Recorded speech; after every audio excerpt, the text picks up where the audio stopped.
turn your engine off. Pull up the handbrake. To increase their lifespan, we would suggest never touching the glass with your fingers or cleaning them carefully with paper towels before putting them back.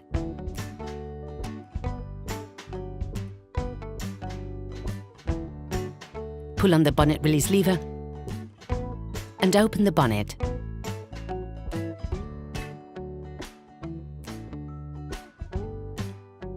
To make access easier, take out the general power connector for the lights.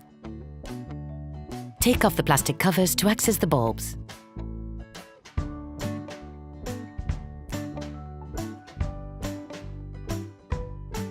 Unplug the connector to the high beams by pulling on it. To unscrew the bulb, you must simultaneously push inwards and pull to the right. This will free the hook from the holding spur.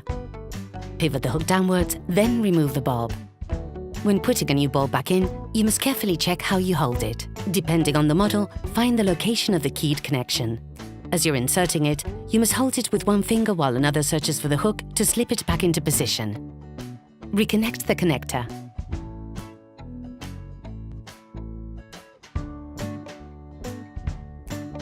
To replace the dipped beams, repeat the operation carried out for the high beam bulbs. The movements and processes are the same. To replace the parking lights, take the plastic base and remove it by making small movements back and forward. To remove the bulb, all you have to do is pull on it. Put the new one into the plastic base, then insert the whole thing into the headlight. You can now put the rubber cover back on.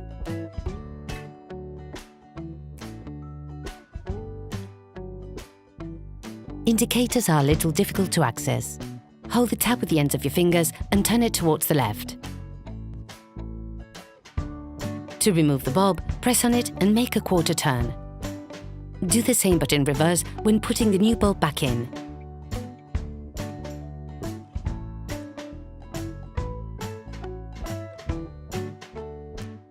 Once all the bulbs have been changed, reattach the general power connector. Operation completed.